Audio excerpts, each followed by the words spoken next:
আসসালামু আলাইকুম বন্ধুরা, আজকে আবারও একটা রান্নার রেসিপি নিয়ে আপনাদের সামনে চলে এসেছি। তো বন্ধুরা, নিশাদ কিচেন অ্যান্ড ব্লগ চ্যানেলে আপনাদের সবাইকে অনেক অনেক ওয়েলকাম। কাছে দূরে দেশ বিদেশে যে যেখান থেকে আমার ভিডিওটা দেখছেন সবাইকে আমার তরফ থেকে অনেক অনেক অভিনন্দন। তো বন্ধুরা, আজকে আমি সেরা স্বাদের চিকেন কারি রেসিপি বানিয়ে আপনাদের সঙ্গে শেয়ার করব। আপনারা পুরো ভিডিওটা দেখতে থাকুন।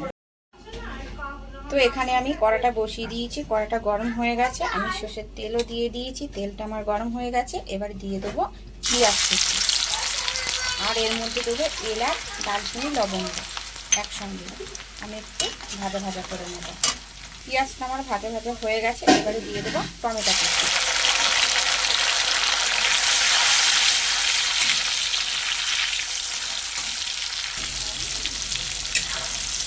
পেঁয়াজ টমেটো আমার ভাজা ভাজা হয়ে গেছে, টমেটোটা আমার নরম হয়ে এসেছে। এবারে দিয়ে দেবো এর মধ্যে আদা, রসুন আর কাঁচা লঙ্কা একসঙ্গে বাটা, আর দিয়ে দেবো পেঁয়াজ বাটা। সব কিছু আবারও একসঙ্গে খুব ভালো করে আমি ভাজা ভাজা করে নেব, যাতে কাঁচা গন্ধটা চলে যায়। মশলাটা আমি ভাজা ভাজা করে নিয়েছি। এবারে দিয়ে দেবো কিছু গুঁড়ো মশলা, হলুদ গুঁড়ো, কাশ্মীরি লঙ্কার গুঁড়ো, জিরে গুঁড়ো, ধনে গুঁড়ো, আর দিয়ে দেবো চিকেন কারি মশলা।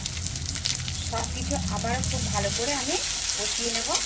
সামান্য পরিমাণে জল দিয়ে মশলাটা আমি আরেকটু ভালো করে কষিয়ে নেব।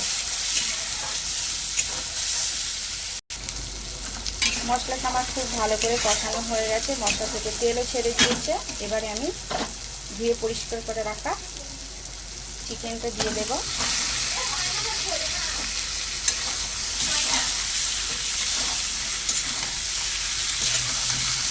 দিয়ে দেবো স্বাদ মতো লবণ,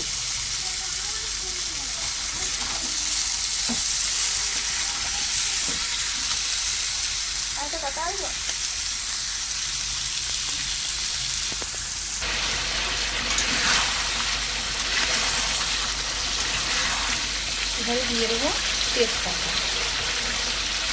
আস্তে আস্তে করে মাংসটা কষাবো, একদম গ্যাসটা আস্তে দিয়ে রেখেছি।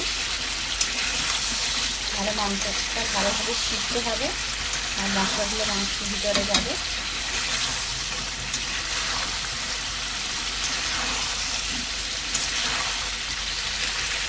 তো বন্ধুরা, এবারে আমি দিয়ে দেবো কাজু বাদাম বাটা। সব কিছু দিয়ে মাংসটা আমি আবারও একটু কষিয়ে নেব।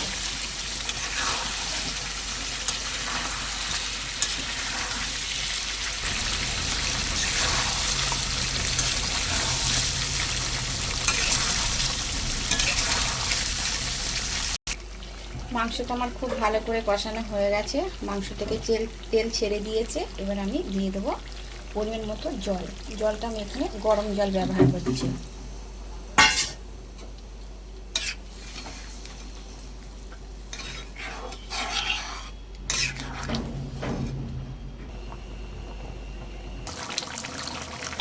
তো বন্ধুরা, এবারে দিয়ে দেবো একটু ঘি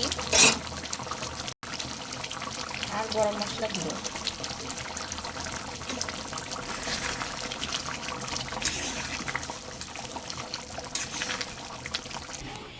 তো বন্ধুরা, সেরা স্বাদের চিকেন কারি রেসিপি একদম রেডি। আমার রেসিপিটা যদি আপনাদের কোনো জায়গায় কোনো অংশ ভালো লেগে থাকে তাহলে অবশ্যই লাইক, কমেন্ট, সাবস্ক্রাইব আর শেয়ার করে নতুন নতুন ভিডিও দেখার জন্য আমার পাশে থাকবেন। আর আমার ভিডিওটা দেখার জন্য অনুরোধ রইল। সবাই ভালো থাকবেন, সুস্থ থাকবেন, সাবধানে থাকবেন। আল্লাহ হাফেজ।